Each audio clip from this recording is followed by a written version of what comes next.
qu'à ces gens-là, vous leur dites carrément, vous inscrivez pas à McGill ou à Concordia parce que vous n'aurez pas votre résidence permanente? Bien, ça dépend s'ils viennent avec le PEC ou s'ils viennent éventuellement comme immigrants économiques. Quand immigrants économiques, si on a le niveau 5 ou 7, ben ça va être suffisant. Mais s'ils viennent étudier à l'université, normalement, c'est qu'on veut aussi avoir accès au PEC là, pour que ça aille plus rapidement. Oui, mais là, à partir de maintenant, le PEC, il va être seulement pour les étudiants qui viennent dans les universités et les cégeps francophones. Okay. Fait qu'on... Vraiment... OK. Le PEC, il faut ça veut pas dire qu'ils ne peuvent pas venir étudier, là. C'est juste qu'ils ne pourront pas utiliser le PEC. OK. Même s'ils sont diplômés à McGill, même s'ils savent parler français, ils ne peuvent pas utiliser le PEC. Non. Olivier. Parce que c'est pas sa candidature. Ils vont pouvoir utiliser le PEC s'ils peuvent nous montrer qu'ils ont fait 3 ans d'études à temps plein au secondaire ou au post-secondaire pour utiliser le PEC diplômé s'ils ont pris un cours qui était donné essentiellement en anglais. Est-ce que vous n'avez pas peur que ce soit problématique pour les universités anglophones de Montréal, par exemple? Pour les inscriptions? L'attractivité des universités montréalaises va demeurer. Là, ce dont on parle, c'est dans le fond l'accès à une résidence permanente au terme du diplôme obtenu au Québec. Et il faut voir que ceux qui ne se qualifieraient pas pour le PEC diplômé vont pouvoir tenter leur chance du côté du PSTQ, le programme de sélection des travailleurs qualifiés. Donc, c'est pas comme si la porte était fermée, c'est que c'est un autre chemin qui serait pris. Olivier Bossé, Le Soleil. Bonjour, je vais vous ramener sur les valeurs. Est-ce que... Non, vous voulez me ramener dans la campagne électorale, ouais? Non, mais est-ce que pour vous, freiner le déclin du français égale nécessairement freiner le déclin de la culture québécoise? Est-ce que pour vous, c'est égal ou il y a d'autres interventions à faire? Bien, la culture, c'est plus que la langue, là.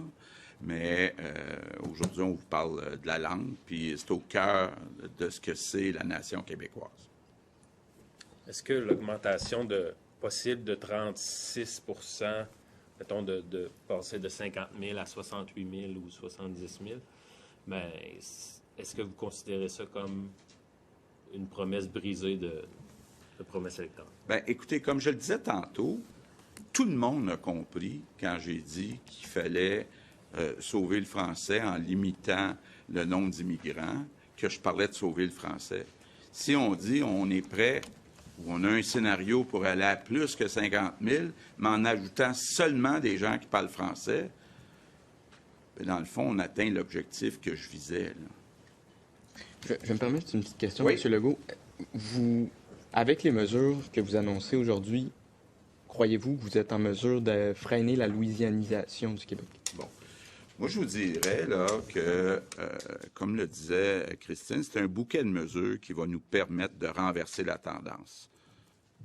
Plus de cours de français, création de francisation au Québec, la loi 96, l'immigration permanente, éventuellement des gestes concernant l'immigration temporaire, éventuellement des gestes que Jean-François va annoncer en éducation, en enseignement supérieur, en culture, parce que très important, là, même pour les jeunes Québécois francophones actuels, d'avoir une disponibilité de produits culturels en français au Québec disponible. Très, très, très important, parce qu'on le sait, beaucoup de jeunes qui consomment de la culture en anglais.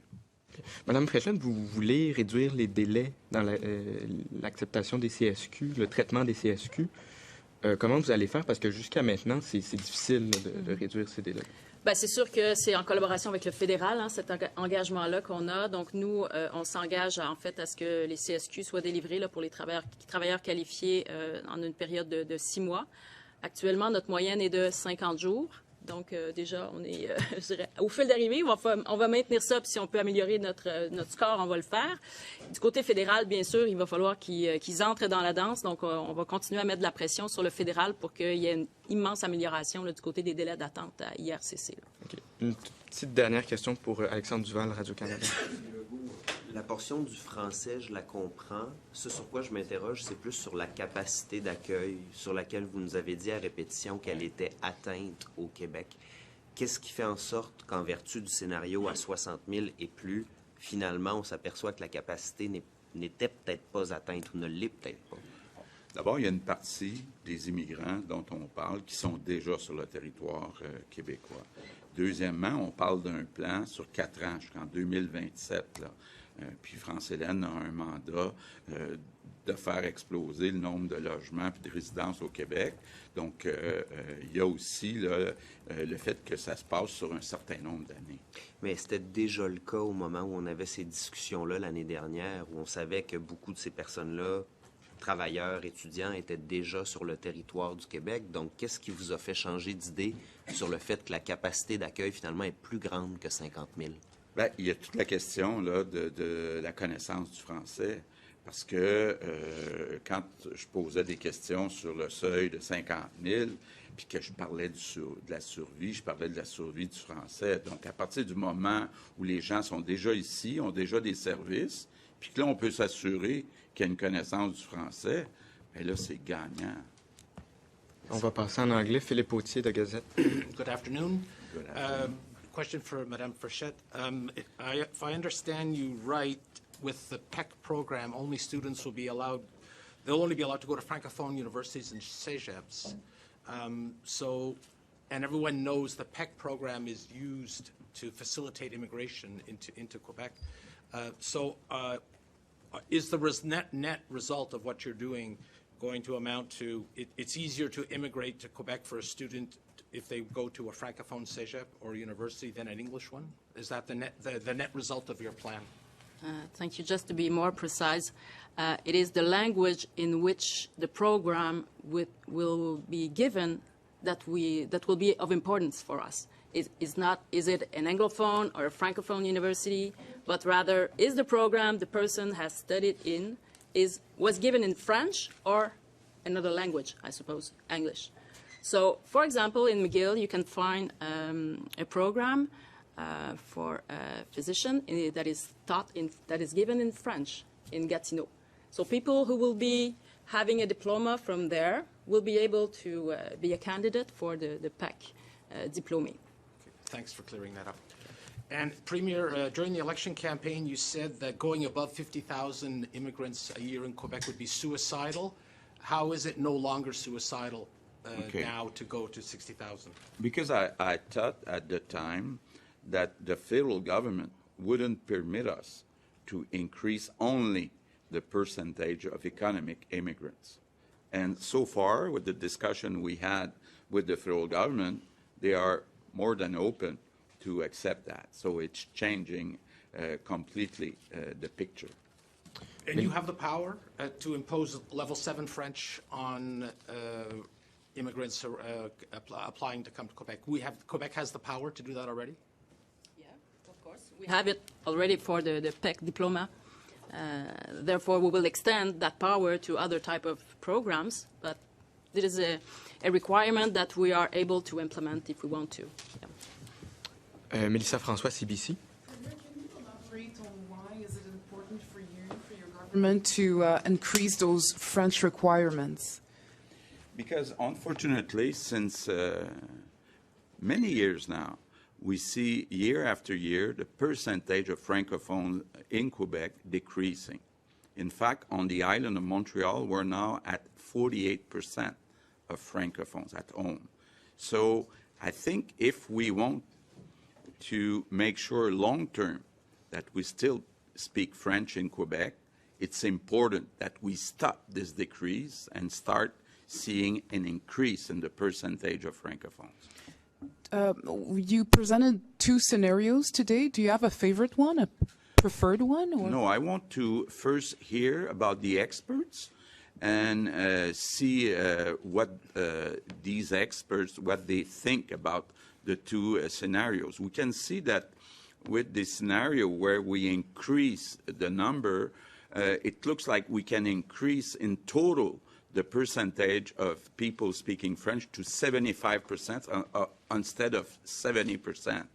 But still, these are projections, so I would like to listen first to the experts before taking the decision. Dan Spector, Global. With these new rules, it's inevitable that some people, skilled, qualified people who want to come here are not going to be able to come here, maybe people who even want to come here and learn French. How do you feel about that? I don't see if they want to learn French, That's what we're asking. But I'm So- saying, like, learn French once they get here. Yeah, but I think we have to take these measures because French will always be vulnerable in North America. And I remember René Lévesque saying that we would prefer to see people choosing French. But at the same time, I cannot accept to see the percentage of Francophones decreasing like we're seeing right now. How are you going to alleviate the concerns of the business community? I think that first we'll make sure that we have more and more people with the right diplomas. And second, I think that even to work, it's important that people, that they know French in Quebec in order to speak with the other workers. Matt Grillo, CTV. Good afternoon. Mr. Legault, I'm just wondering, it sounds as though you have certain concerns about people's good faith in learning French once they get here. Why is that? But it's a question of facts. When we look since last 10, 15, 20 years, we see that the percentage of people speaking French is decreasing. So we have to do something. And I think it's important that we request that they speak French before being accepted. So if somebody comes from another province, studies in medicine at McGill, speaks some French or is willing to learn some French, but maybe is not fully fluent, they shouldn't be fast-tracked through PEC? But they will, if they are coming from another province, they will already be a citizen. So there's no issue. Okay. And then, so they would have to be coming from another, I guess, another country if they're coming from the U.S.? Yeah. Okay, so It's different if they come from Ontario or if they come from New York, yeah, of course. Okay, but we wouldn't want to fast-track them to help out the healthcare system?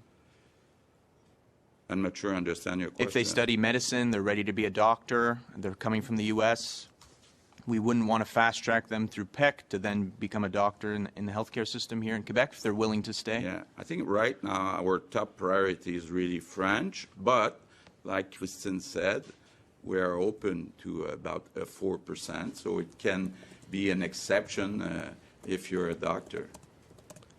Merci, ceci met fin à cette conférence de Merci presse. tout le monde. Bonne fin de journée, bonne fin de semaine.